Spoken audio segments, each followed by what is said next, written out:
Hey, welcome back to the Personality Hacker Podcast. My name is Joel Mark Witt. And I'm Antonia Dodge. One of the things we would like to do here at Personality Hacker on probably a yearly basis is something that we've been tossing around, this idea of doing that we call the State of Typology address, kind of playing on the thing that the President of the United States does once a year, where he or she would talk about the State of the Union, the United States, kind of what's going on in the country.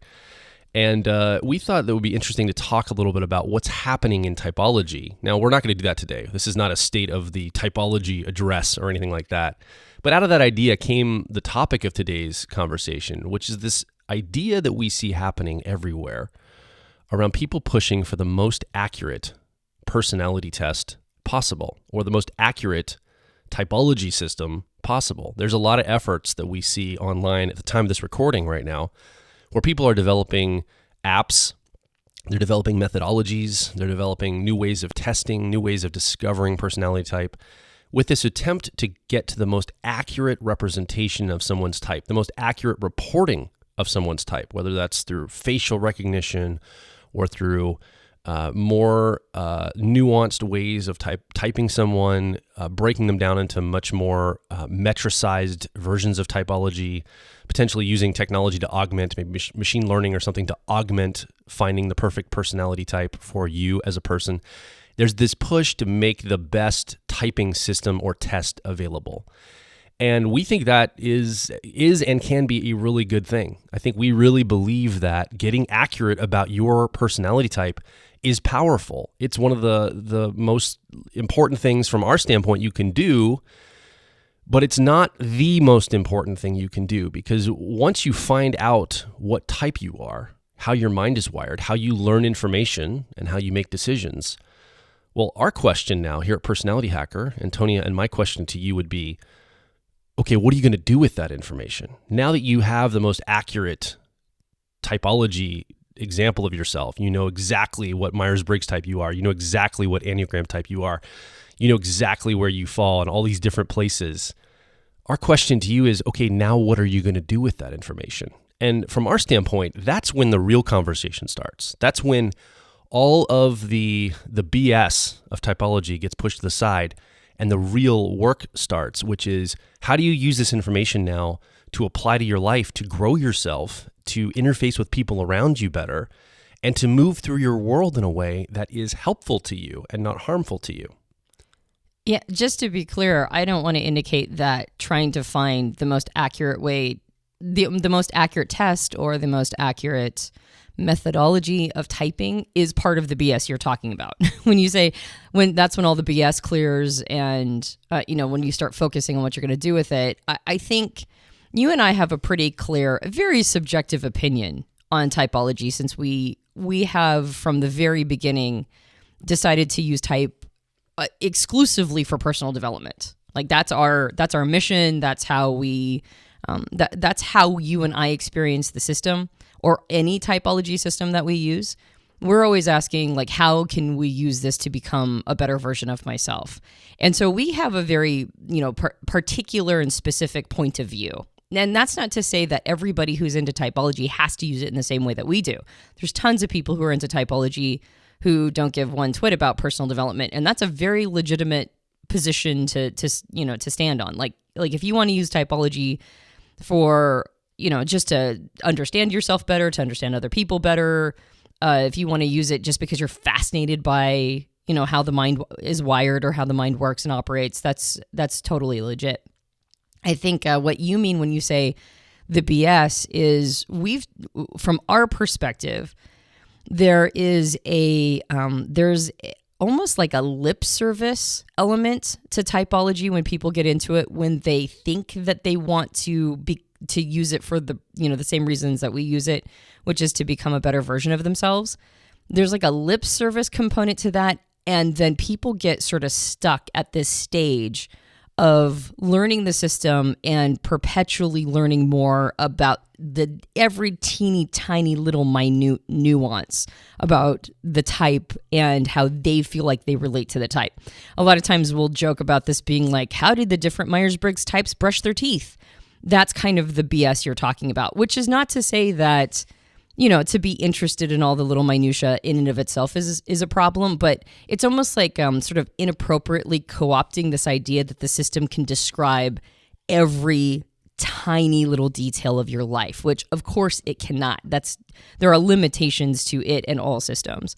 And especially when it comes to something like personality, there's a confusion around the concept of personality versus personality type. Personality type indicates that there is a limited set number of types within a certain system to describe how some of those types operate. But your personality is not synonymous with personality type.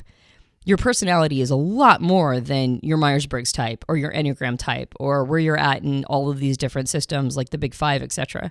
So I just wanted to make it clear that when you say the BS of type, when you and I talk about the BS of type, we're talking about like how does each Myers-Briggs type brush their teeth. We're not talking about a legitimate searching for a very solid way to test personality type. Well, I mean, we are always pushing to make our online test better. And we also teach a course, like a very intense course with students every year, or twice a year now at this point, our profiler training course, teaching people how to type. So it's not like I'm saying we have a lot of elements of Personality Hacker that deal with getting type right. Yeah, and we got some skin in the game there. Of course. Yeah, because we're trying to get to that place too where you can accurately assess type. I think that would be excellent. I mean, I think that's something that is important. I think what we're positing, and I think you'd agree with me, Antonia, is that that's not the stopping point. That's the starting point. Right. That's not where we end up. Well, I've got the most accurate type. That's good. If you can get more accurate, that's fantastic, because that only allows us to do more in the personal growth framework after we get that type correct.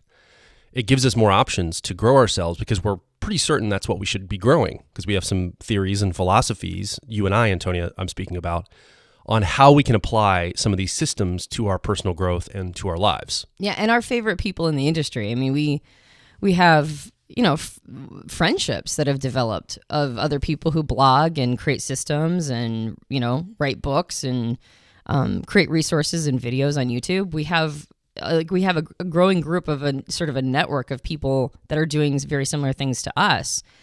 And it seems like whenever we spot somebody who has kind of a similar take that we do, which is how do we use this for growth opportunities, those are usually the people in the industry that we gel with the most, and we're very supportive. I mean, again, like there's nothing wrong with just wanting to understand type for its own sake. There are a lot of hobbies and there are a lot of things that people really enjoy learning about that have nothing to do with the personal development bent necessarily. So I just want to make it clear that if somebody's into type and it's not personal development related, then we're not trying to judge them as being less than. But that said, because that's our framework and the thing that is important to us, then all of those people who are developing systems and all of those people who are developing tests and trying to find a more accurate representation or a more accurate way of getting type down, when it's clear that is intended to quickly move people through that phase into the phase of now what do we do with it, those are people that we see as like sort of this growing tribe within the industry that we're very we really want to put our backing towards. We really enjoy that people, they share a philosophy with us. How do you use this to be better? How do you use this to have better relationships? So I think it's like, I think it's like maybe I'm dancing around this a little bit and trying to be careful to indicate that we're not trying to say that when people are focused on just focused on an accurate test, that they necessarily themselves feel like that's the stopping point. It's just the part of the process that they've chosen to focus on. But the challenge is that when somebody is serving one sort of part of the path, right? When they're focused on one part of the path, because arguably the path could be discover type exists at all, get mildly familiar with it, then try to figure out what your personality type is. Then once you discover what your type is and feel really good about your best fit type, then figure out how you're going to use this information. And then once you determine how you're going to use this information, then you move on to all the integrative elements of it. And there's almost like a fork in the road that happens after people figure out their best fit type. And that fork in the road is, am I going to try to figure out every tiny little detail of who and what I am based on type? Or am I going to look for the applicable elements of it and actually do something with this? And what we're kind of talking about is there's a point in that process where people who facilitate, like you and I, Joel, we would be considered facilitators of a point in that process. And there are people who are facilitators of the super accurate test. And I would say that that's not our focus. Like we want to improve our test, and we keep an eye on it for sure. But that's not the thing that we're in love with. We're not in love with the part of the process that has the most accurate test. And so we're more in love with the part of the process that is, okay, application and integration with this, and understanding these components as it relates to our health, our emotional and psychological, and sometimes even physical health. But the facilitators that are really focused on that part of the process that is the most accurate test possible, I think it's very noble what they're doing. I think it's a very noble part of the process to focus on, because it's arguably one of the earliest parts of the process of all of it. It's the starting point for a lot of people, or at least, if you were going to say get familiar with the test is like -0, then, or -1, then take the test and figure out your best fit type is like the 0 point, right? Like it's arguably the launching off part. And if that's wrong, then a lot of people go through a time period of discovery that can sometimes stall out their progress for years. I mean, I know people who have for 3 years tried to figure out, am I an ENFP or an INFP? Or am I an ISFJ or an ISFP? Like, people have been stalled there for years and years and years, and what they do is they capture, practical application from the 2 types they've been wrestling with forever. And then eventually they just go, oh, I must have changed types, or I must be both, or whatever. And then they try to apply information that might actually not be that healthy for them, right? Because it's for a type that has very different cognitive function stacks. Or all progress and all growth is good, and it doesn't matter what type it is. It almost acts like a placebo. But there's real value in people wanting to help out and facilitate the part of the process where somebody gets an accurate, best fit type. Because at that point, then of course, we come in and we go, oh, there's so many cool things. There's so many possibilities you can do with this information and knowledge. And since we're not focused on that facilitating the accurate test part as much, since we're more in the facilitating the growth process that happens afterwards, I have a lot of gratitude towards people who are more focused on the part of the accurate test. But I think we're less talking about the facilitators of this world, like the people who are facilitating the test and facilitating, advice for what to do once you find your best fit type and all that stuff. I think we're more talking about how the audience themselves, like what part of the process that they become obsessed with. And I feel like becoming obsessed with the accuracy of type, or the accuracy of the best fit type, not on the facilitator side, but on the receiver side, I feel like it's almost like that there's no specific path that's laid out for anyone in this world. You just sort of bumble about and sort of figure it out on your own. And since there's no specific path, it's really easy, because the system is so easy to fall in love with. It's easy to get stuck there. It's easy to get stuck at the place where you're constantly and perpetually questioning your own personality type. Almost because there's no hand that goes, okay, but here's the next part of that. And so if you want to stay with your obsession about type, and you're not really sure what the next part of that obsession is, well, then you're going to stay engaged with it in the only way that you know how, which is the best type is the most important thing. And I think one of the challenges that we're coming up against is that when we get a lot of people who write into us, we get a ton of people who write into us. We get people in our community, in like our Facebook online community and Intuitive Awakening. We get a lot of people who are, it's almost like their brain is, it's almost like a broken record, right? Like they can't get out of this place where it's just a perpetual bid for what their personality type is. And it's always between usually 2 or 3 types. and they ask the same question on Facebook in like 100 different Myers-Briggs groups. And they're always looking for somebody to help guide them to figure out what that specific type is. And if only somebody could create like machine learning, or if they could just create something that would help them definitively know, is it how I look? Is it like sort of how my eyes are? And is it where I look when I'm thinking? And is it like sort of the shape of my face? Or is it a matter of, how I'm talking? Or is it the words I'm using? Or like, what is the thing specifically that will tell me definitively what my type is? And I think I'm starting to realize that until we get to the moment where, first of all, we know that type is a real thing and not a philosophy. I think the challenge with creating a truly scientific test is that the premise of the system itself is not yet scientific. Do you know what I mean by that? Absolutely. Like until we know definitively that type isn't just a theory that we're all in love with, and that we see the patterns of type play out more and more, and we go, oh, my pattern recognition says this is true. And pattern recognition is a powerful thing, and it's important.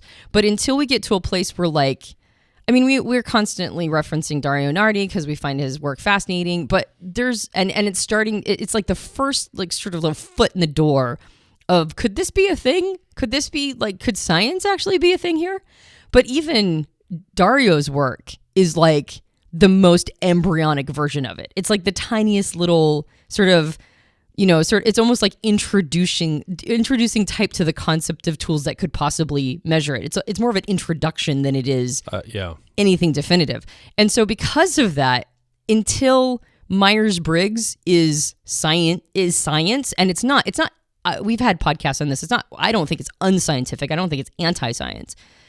It's just not been vetted through the scientific method because we don't have instruments at this time to measure it. So how do you determine whether something is true if there's no ability to definitively measure it? So until we get to a place where the science of it is definitive, then how can we create, a scientific method to determine type if we're not 100% sure that type is scientific to begin with? Does that make sense? Absolutely. And I think, to your point, it feels like this is all assumptive level accounting for. So in other words, to go and pursue the most accurate, let's just put that in quotes, the most accurate personality test possible or system possible, we have to assume that that is something that is real in the first place. Like we're building toward an assumption, or we've built upon an assumption we have. And I think that push to have more accurate assessments or more accurate reporting inside of the assumption that this is kind of true, as well as holding to this idea that this is all based on a philosophy of approaching this. And I think that's what we're calling for not losing sight of. This reminds me a little bit of back when I was studying graphic design, production, like 15, 20 years ago, right? I remember there's a lot of conversation, and there still is, I think, in some video circles and stuff, about the different types of formats or codecs or ways of recording video and audio. This is a big deal like 15 years ago. I think it might still be somewhat, but there was like a lot of confusion around which format to use to encode your video with. And people would geek out about which editing software to use and which superior system was for editing video and which encoding software we're going to use. What's the best method to compress files? And I remember a lot of people, in school would talk about this, and I kept thinking to myself, well, this is great. We need people that geek out on the particulars of the formats to use and all this. But the point is, this is a tool to be used for storytelling or for communicating. This is not the thing itself. This is a tool for something else. You still need people that were technical to focus in on the tools themselves and make them the best tools possible. But also, what's the application? So there's two fronts here. One is, I think that we're talking about a philosophy that doesn't have a hard science background to it. It doesn't necessarily connect to something. There's an assumption that this thing is true, and then we build a lot off of that. And I think you and I, Antonia, hold loosely that we're building our viewpoints and opinions and philosophy and advice off of an assumption that personality type is probably true. We just don't have the scientific instruments to measure it. At the other side, we do want to have accuracy in the systems themselves, but we see those systems as tools for a greater purpose, which is to apply this philosophy, this idea of typology to our lives and the people in our life, people, clients and customers and the people we work with. We want to apply it in our lives in a pragmatic, applicable way. So I think with those two things in mind, as we start to think about, I look around online on YouTube, I see articles coming out from a lot of different people. I see the mainstream media is now picking up a lot of Myers-Briggs articles, for example. There's a new big Enneagram push in my old circles back in Christianity. There's a big, almost spiritual undertone, and the Enneagram system is being taught in churches where, I haven't been totally tapped into that culture, but it looks like it's spreading like wildfire through that culture, which is interesting. And I just noticed that typology is on the rise in general. A lot of people are talking about it. And a lot of people are pushing for more accurate testing. And then we're at a Toronto meetup a few weeks ago, and a young woman there was explaining to me and showing me an app that someone's developing around facial recognition and how different facial expressions might indicate type or cognitive functions. And I was like, wow, that's really interesting. That's cool. And all of this stuff is great. But as leaders, I think you and I look at each other, Antonia, and say, how can we help add to the narrative that gives something to tether all this to? How do we help articulate something into the conversation in typology in general, adding a voice to say, hey, this is awesome. I love the fact that kids are shooting typology videos in their bedroom and talking about their observations and their experiences. And I love the fact that there's online, whiteboard sessions, people trying to really teach cognitive functions, and there's people that are working on really high level, more accurate reporting of type. I think this stuff is good. And from a standpoint as leaders at Personality Hacker, I think we need to help support those things and encourage those things and find ways to see this as a collective voice moving toward an objective that is good and not see anything as competition in any sense of the word. It'd be very easy to, because we derive our business and our livelihood from this too. We could very easily see this as, oh my goodness, people are working on something. They might develop an amazing test that is so amazing. Everybody gives them attention and not us. And I'm like, Joel, what in the world are you talking about? Like, if somebody builds an amazing test, that's good. Yeah, and we should embrace that. That's good for everyone. And bring that up and point to it. And I think there are going to be better and better tests being made. And I would encourage you, if you were listening and you love typology and you're just in it, you like watching the videos online, you like looking for the most accurate test, you like looking at the nuances of maybe facial recognition, and you'd love an app on your phone that you could take on a date, right? And like quickly scroll through and look up at the person you're on a date with and be like, I think they're this type. And now that means a lot to you because you're this other type, and then you guys might have a romance that would work or whatever. Like whatever your dreams are around this, or getting your type exactly right, and now that's going to unlock a bunch of things for you in life. There's these dreams we have of what typology can do for us and what systems that we understand can do for us. And I encourage you to say, as long as I don't get distracted from growing, this is how we choose to apply it. And if you've been listening, you probably are wired a little the same to us in wanting to grow yourself and finding tools to do so.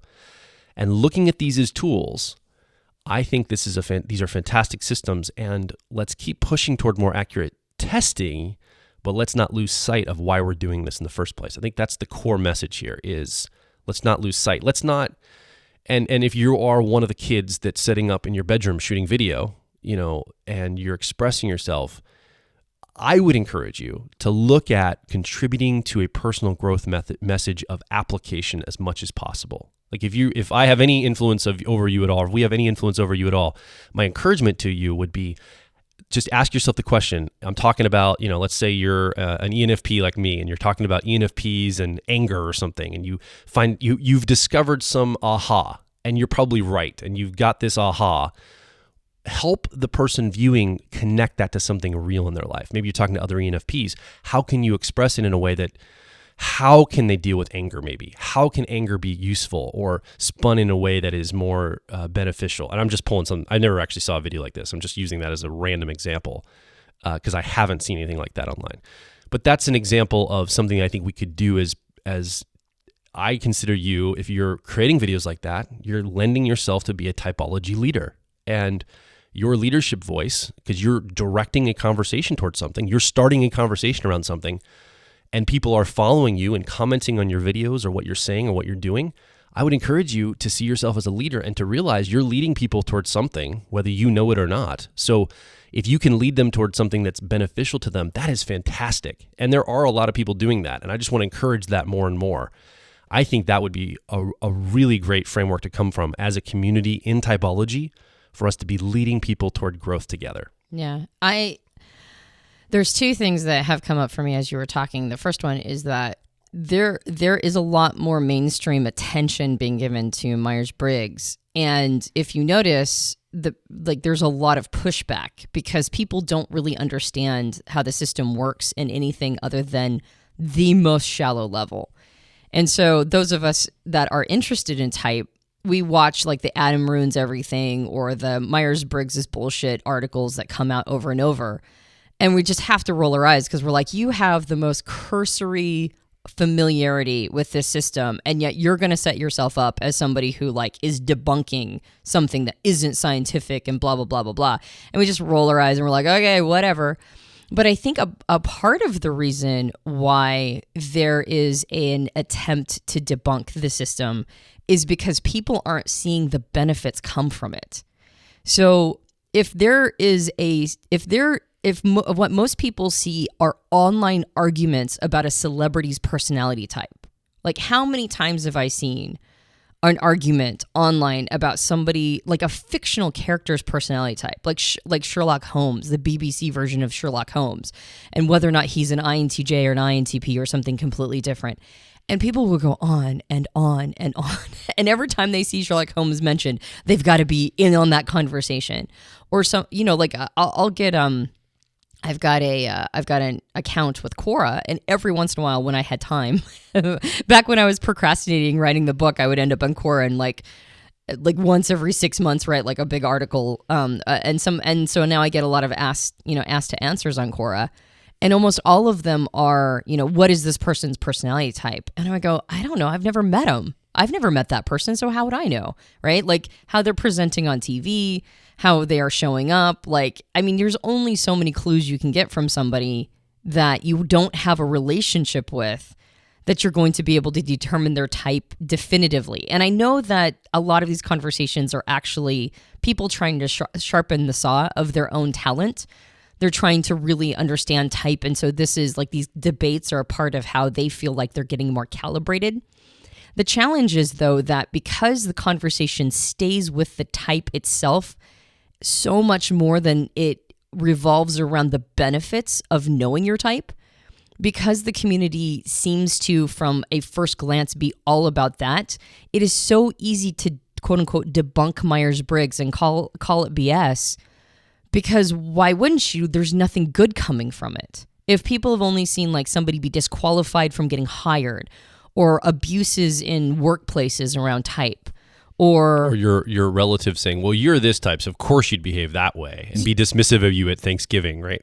Exactly. If people have only ever seen it be weaponized, like, of course they're going to debunk it because they're trying to remove a tool that harms people.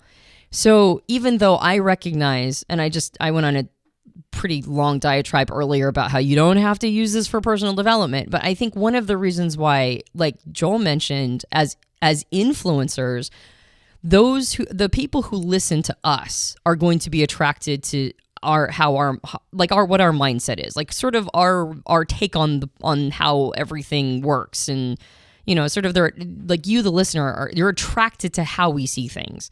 So since you're already attracted to how we see things, we just want to mention that the more you use this for growth opportunities, the more you use it to become a better version of yourself. When people notice that, when they notice the differences in your life and notice how you're getting better and how you're treating yourself better and how you're treating other people better, and that you're like reaching out for things that need some courage, and that you're becoming a better version of yourself, when they ask questions like, what was the change?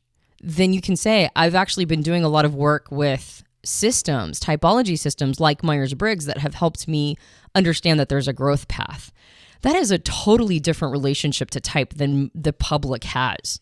Like the idea of using this to become a better version of yourself as opposed to a hiring technique or team building exercise or something that somebody in the family is obsessed with and constantly and perpetually trying to diagnose everybody else's type without giving it any context at all.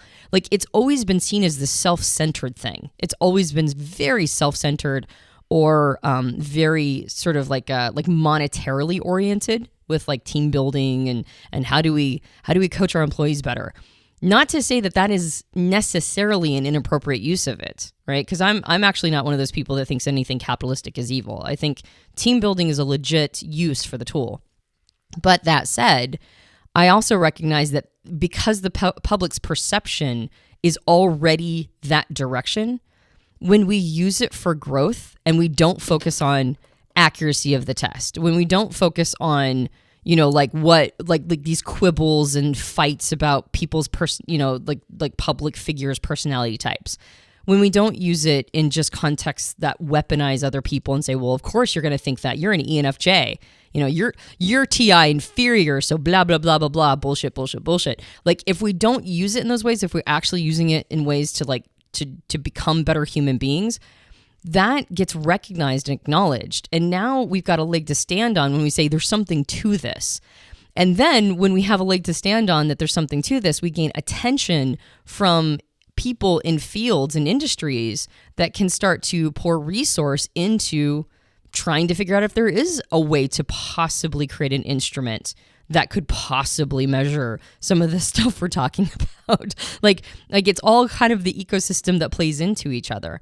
So I think one of the reasons why we wanted to have a conversation around accuracy of test isn't to say the accuracy of the test isn't a noble pursuit. Again, the people who are the facilitators who are focused on this, they're entering the Wild West. Like there's nothing established here to speak of. I mean, there's like one beachhead that was created a really long time ago, and everybody is sort of trying to create sort of something from that. They're trying to mold it and pattern recognize and throw some intuition in there and throw some testing and really try to figure this out. This is basically the Wild West for, when it comes to something psychological. And that's all noble, in my opinion. Like anytime you try to pave, some sort of trail through 6 foot tall grass, like I'm on board with it. And those of us who are not actively trying to work on the best possible tests, and I'm not saying that Personality Hacker will never turn its attention that direction. I just don't know. It seems like whenever we as a business start to focus on the test and get away from application, we can tell that we're not focused on our calling. You know what I mean? Like we're like, it always feels like to us that our calling is definitely as facilitators of the application, not as facilitators of the test itself. We have some representation there, mostly because we have to, right? Because that's the starting point. But for those who are their mission is focused on the facilitation of creating an amazing test, I tip my hat because they're working on something that isn't my calling, and I'm super grateful about that. And at the same time, for those in the audience that benefit from the facilitation of that, those of you, if you, the listener, have taken every test on every single website, and you feel like that's super duper super important, that's awesome, and you should feel grateful to the people who are pouring time, blood, sweat, tears, their own money, their own psychological real estate, their own emotion. We should all feel very grateful to the people who are focused on that. And as the person who figured out your best fit type, one of the best things you could do for the public relation of this entire field is to be better. Is to use it to be the best version of yourself, so that when the Adam ruins everything guys come along and they're like, it's all bullshit, we can look at them and go, okay, but it also helped me do this incredible thing in my life that I never had the courage to do before. And so I'm going to go ahead and because it stands for something and it's helped me be better, I'm going to go ahead and put my chips on it, because what is the thing that you think I should use instead? And if you don't have something else for me, well, then there's really no reason for you to debunk unless you're selling a better narrative. And I think that's kind of the perspective that I would love the industry to start taking. How do we have better PR by being better ourselves? I think when you say industry, it's I I guess there is a burgeoning industry coming, and I think that we can feel the rumblings of it. That's probably what prompted this conversation to some degree. Myers-Briggs and some other typology systems have been used in the workplace for a while. I think Kiersey was probably the author that hit it big in the 1980s, talking about the 4 temperaments. And it became part of the public consciousness, something almost like a household term, a household system, if you will. And then I think the Myers-Briggs system stayed in the realm of business and business application around employment. I think college picked it up. And it's been in this kind of, I guess, corporate world for a while. And we've been almost doing this for a decade now, not this podcast, but working with the Myers-Briggs system in particular, and teaching and training and working with clients and coaching and doing consulting with various companies and people. And I mean, we've been doing this for a while. And one of the things we've seen is there is this new industry forming right now. And I think to your point, Antonia, it is the Wild West. There's almost this land grab. If you look at the landscape, there's like open territory, and everybody's almost rushing to have this land grab moment of, oh, I want to be a typology expert. I want to talk about this too. I want to set up a business around this, or a YouTube channel or a communication strategy around. And there's like a lot of these things popping up. There's this land grab mentality. And once the land is all grabbed, I predict that we're going to move into the next portion of this, which you could almost look at like religious distinctions being made. I think the next phase of this, and I'm going to predict in the next 5 years, you're going to see a lot more people online in typology, on YouTube channels, and going, well, here's how these guys over here are doing it wrong, and here's how I'm doing it right. You're going to see this all over the place. And it's going to be in various formats, and maybe we even will get caught up in it. I doubt it. I hope we don't. Like, my vision is to keep out of that and move toward what I hope to be a more mature industry, which is that we're, instead of trying to create distinctions, we're trying to find commonalities to move the entire conversation forward together. And as leaders, I expect us to have a lot of part in that, because I think that's where we need to, as a group of people, not just you and I, Antonia, but everybody that's into typology, that's where we ultimately have to end up. But I'm also smart enough to know that you can't skip steps, and things have to go through cycles. And so right now we're in the land grab, where everybody's trying to set up their version of whatever, their system, their way of speaking about it, their nuance, their, Bob Smith's typology system, registered trademark, whatever that is. And the next thing's going to be, now that you have that beachhead or that land grab, it's going to be a lot of distinction making. Well, here's why this system is more accurate than this system. And here's why this system actually helps people understand this about themselves more than this system. And then there's going to be rankings of systems. And then people are going to debate and argue about that. And there's going to be winners and losers and people that rise to the top. And it's going to be like this whole thing, right, in the next 5 or 10 years. I can just see it coming already. And at the other end of that, which is probably a natural progression, we're going to have much of a more mature industry basically forming. And it's an industry that's going to be much more communicative. So it's going to be much more media driven than the past. And we've had a part in that too, but with a podcast. It's a media driven way of speaking. It's social media focused. It's got YouTube channels, podcast, articles, things like this. It's not going to be just in the corporate world. So it won't be as transactional. It'll be more communicative. So communication will be the key. And if we can, quote unquote, as an industry or as people that are interested in typology, keep the bloodshed down during the distinction making time period, which is going to be happening. It's going to happen. That's just how things evolve.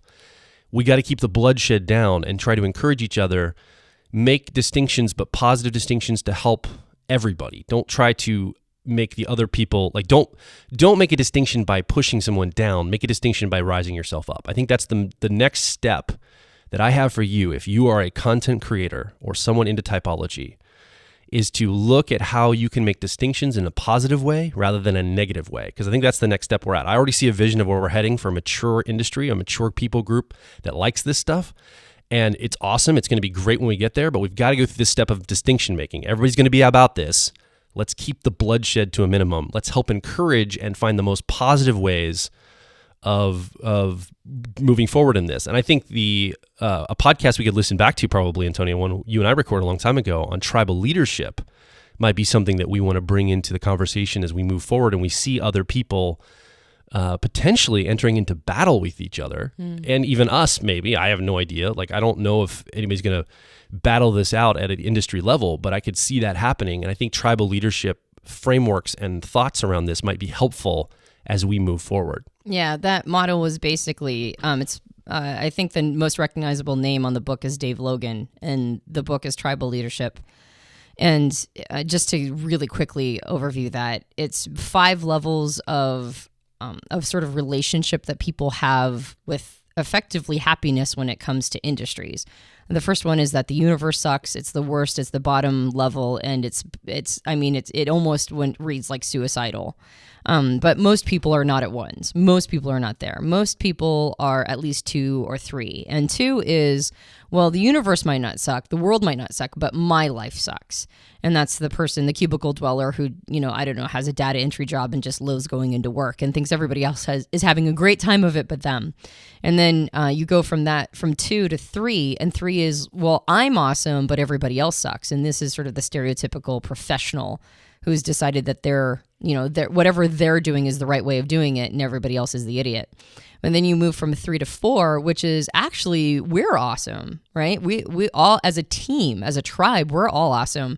But then there's this enemy outside the gates, and that we're all banding together in order to fight. And this is usually seen in companies like Pixar or some other company like that. That's the old example I always use. I haven't come up with a new example, but I'm sure that people are familiar with movements and businesses and companies and different elements that are very cooperative within the movement. And then the 5th level is you don't have to have an enemy anymore. It's just like the universe is awesome. So we don't even have to have an enemy. We're just doing this thing because it's extraordinary and inspiring to do. And most people are not at 5. Most people never experience 5, actually. 5 is the hardest one to get to, obviously. And most people are somewhere between 2, 3, and 4. And I think what you're talking about is watching this industry potentially move into, because if another thing that I was thinking of was the Graves model, spiral dynamics. This could be seen as like sort of Graves level 3, which is the Wild West mentality. And then that distinction making you're talking about would be moving into Graves level 4, which almost has a religious connotation. That religious connotation being like, no, the scripture says this, and no, the scripture says this. And then you get into battle over like a specific word in the scripture. And that's very much that distinction making mentality.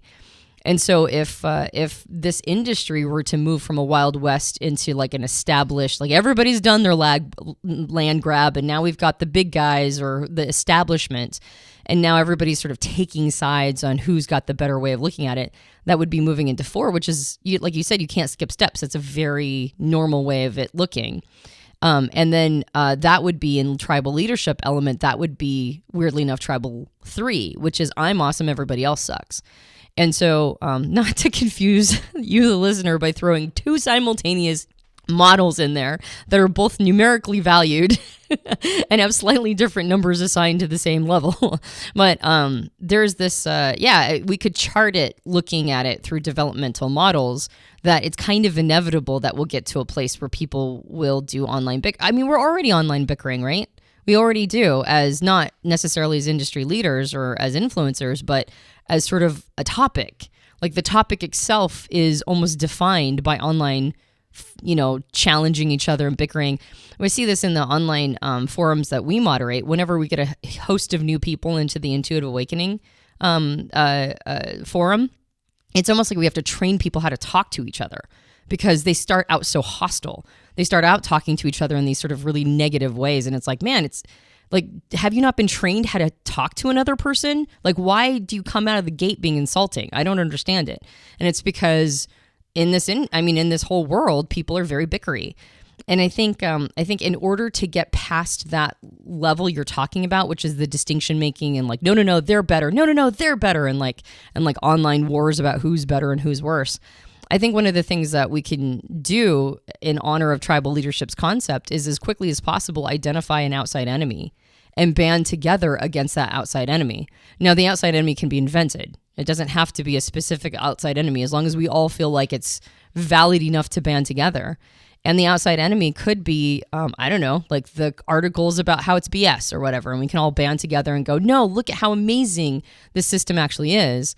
And I'm positing, I think we're both positing, that one of the best ways to do that is to just be an awesome human being, not be somebody who bickers, somebody who uses the system to become a better version of yourself, who uses it to actually speak in a better way. Like look at all these other movements that are happening in the world, and look at how much infighting there is, and how much calling out there is, and how much distinction making they're doing, and how religious all these movements have gotten, and how like fervent and just completely almost like off their. I mean, every movement I see right now feels off its rocker, but just like how much competition and how much sort of edge and how much like, you know, just vitriol that comes from all these movements, versus a movement that doesn't have any specific political persuasion, any particular social persuasion, but has like a personal development persuasion, which has a persuasion about being better. What a contrast that would be to everything else that's going on in the world right now. And then that would be Tribal 4. That would be like, hey, guys, we're awesome. We're doing this right. We have set ourselves aside as a movement based on something that can't be proven right now, but is very powerful. And this is a movement of people who are like, you know, doing really awesome within it. And what's awesome about this particular movement is that when the system has hit the law of diminishing returns for them, when it's no longer serving them and they think that something else would be better for growth, they're allowed to do that. They're allowed to go, you know what? I think the system has done the most it can do for me, and I think I'm ready to move on to something else. And the community at large goes, cool, awesome. I'm so glad that this system was help facilitate this time period for you. And no harm, no foul. And you can move on to whatever you want to move on to, and everybody congratulates and celebrates you because it was about growth to begin with.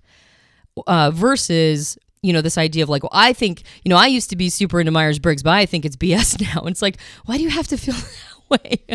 Like, can't it just be okay? Like, can't all of the levels be okay, right? And if you stay in the world of, Myers-Briggs helping you with personal development like we have, that's okay too, you know? So I think it's kind of a bit like the conversation starts out with like, is it really important to get the most accurate test possible?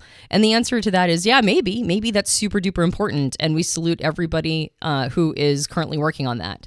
But I think what the conversation has ultimately grown into is how do we ensure that all this time and effort we're spending on wanting to get the most accurate test possible and being fascinated by this whole system and wanting it to be a thing, how do we make sure that we are doing our part to encourage a positive movement, that we're doing our part to encourage people's goodwill towards this system or even just to the growth path? And one of the best ways to do that is to remove the bickering perspective, remove this whole, like we need to fight over this person's type, which is not to say that you can't talk about it or have a conversation around it. But this whole like anybody who thinks so-and-so is this type is an idiot. just remove that language. There's no reason to say that, right? There's absolutely no reason to have that kind of perspective. Just kind of go, I think this person's this type, and a lot of people think that they're this other type, and let's talk about that, and let's see which one is more persuasive, and kind of come at it from a far more just a generally healthier way of addressing anything. And let's apply it to this, and let's see if it gives this movement a little bit more weight. I think also if you're listening and you are somebody that comments, which I'm going to invite you to do in a few minutes on this podcast, you comment on people that talk about typology, you have different subscriptions to multiple channels, or maybe you are a channel creator. You're actually a content creator in this space. I think one of the things we can do as a group of people, as a movement, as a collective, is call out the good things each other are doing. Like call out the great things that you see other people that are creating content and producing in this space. I think that'd be fantastic. For example, as you were talking, Antonia, about getting vulnerable, I think in terms of Brené Brown, who's taken a lot of elements of typology. I think she speaks to introversion and some other elements of typology. She's really connected this idea of application around vulnerability. I think she's done a fantastic job at giving people of something to grab a hold of and do in their lives by being vulnerable, unlocking a whole world to them using a lot of typology frameworks. She kind of uses that as her way, or at least she did at one point, to bring people kind of into a viewpoint of being vulnerable. And I think that's fantastic. And if we can, as leaders, and I'm talking to you, if you're a leader, if you are somebody that creates content, you're considered a leader in this space.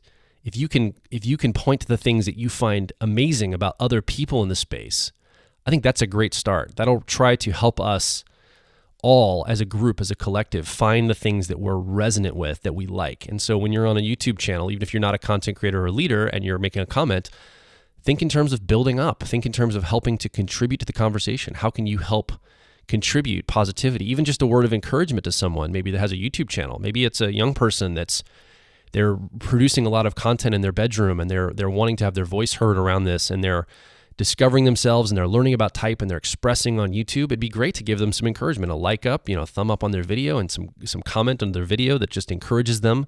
Like, hey, I really appreciated what you said here. I think it really speaks to me in this way. I think if we can do that as a people group that are interested in this, I think that's going to go a long way to helping us not have that bloodshed when we go through that distinction-making process, because I think it's going to come. I think it's inevitable. But how we navigate that space, I think, is important. And as leaders, Antonia, I want to encourage you, if you're listening, let's help navigate that space well together, because on the other side of that, the vision that we see is a lot of people understanding these systems and how these systems can help their lives as open source tools.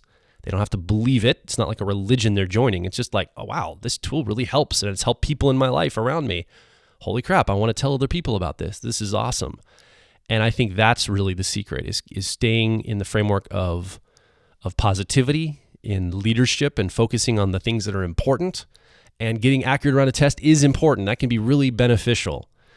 And at the end of the day, I ask, well, so what? You've got a great accurate test, or you know how to type people 100% of the time.